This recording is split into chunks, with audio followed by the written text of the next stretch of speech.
Attack on Titan Volumes 23 and 24, written and illustrated by Hajime Isayama. The Marleyan soldiers, stationed at a coastal fort, were on edge.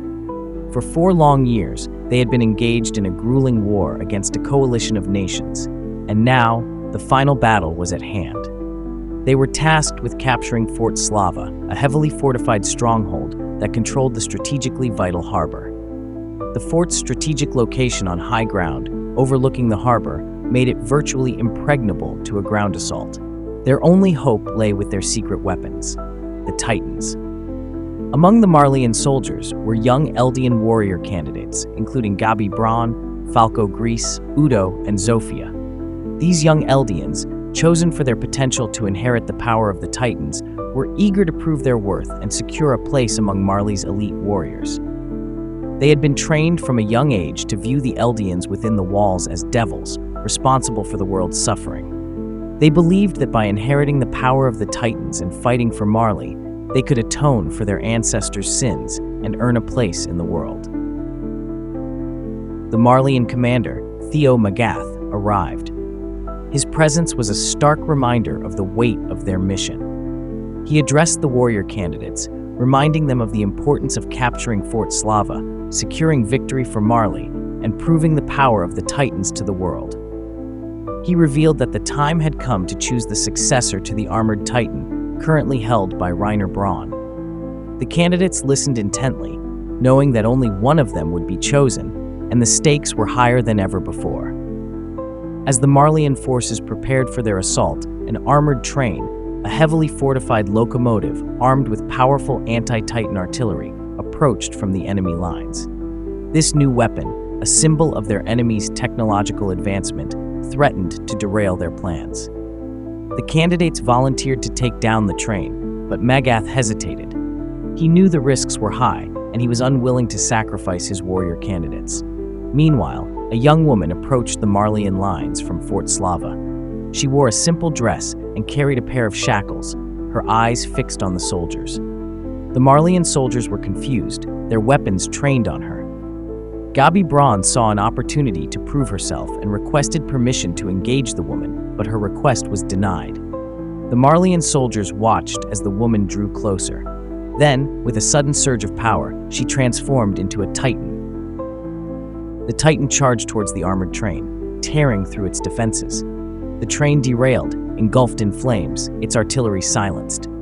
Gabi, her eyes wide with awe and envy, realized the power of the Titans. With the armored train neutralized, the Marleyan forces launched their full assault on Fort Slava.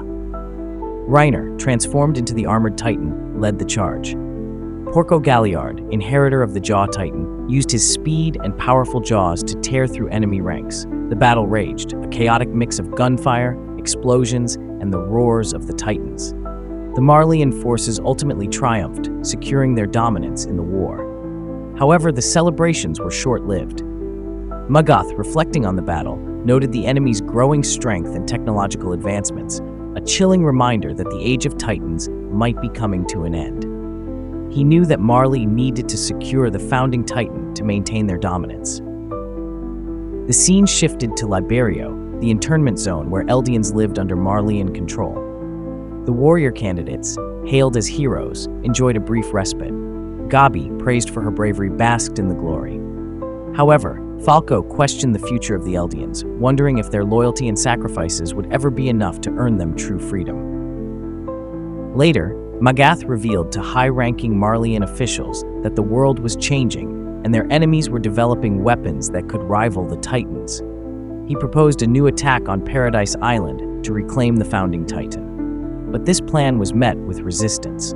Magath knew time was running out, and they had to act before the world turned against them. The warrior candidates listened intently, their faces a mixture of determination and apprehension. They were about to embark on a new mission, fraught with danger and uncertainty. The Marleyan warriors returned home to a bittersweet victory. They were greeted with cheers and celebrations in Liberio. Gabi, hailed as the savior of Eldia, basked in the adulation. Reiner, however, remained haunted by the horrors of war. As the celebrations died down, a sense of unease settled over the warriors. Magath revealed the growing threat posed by their enemies' technological advancements and proposed a new attack on Paradise Island to reclaim the founding Titan. Falco found himself drawn to Gabi. He admired her courage, but also sensed her vulnerability. He learned about her family's history and her unwavering belief in Marley's propaganda. Reiner revealed his experiences on Paradise Island, confessing that the Eldians within the walls were not devils. His words shocked the other candidates. Falco, shaken by Reiner's confession and driven by a desire to protect Gabi, embarked on a secret mission to prevent her from inheriting the armored Titan. A flashback revealed Falco's childhood. He had always been kind and compassionate, yearning for a world where Eldians and Marleyans could coexist. He witnessed the brutality of Marleyan soldiers toward Eldians and resolved to become a warrior to protect his family and create a better future. He trained tirelessly, driven by a desire to prove his worth. He met Colt Grice, who became his closest friend. They shared a dream of a world free from hatred. The flashback culminated in the selection ceremony for warrior candidates. Falco, along with Gabi, Colt, Udo, and Zofia, stood before Marleyan officials. Their names were called, and their fates were sealed. Falco swore an oath to serve Marley. The Marleyan victory at Fort Slava was a defining moment for the young warrior candidates. They were hailed as heroes, but the weight of expectation began to weigh on them. Reiner struggled with guilt, while Falco feared for Gabi's future.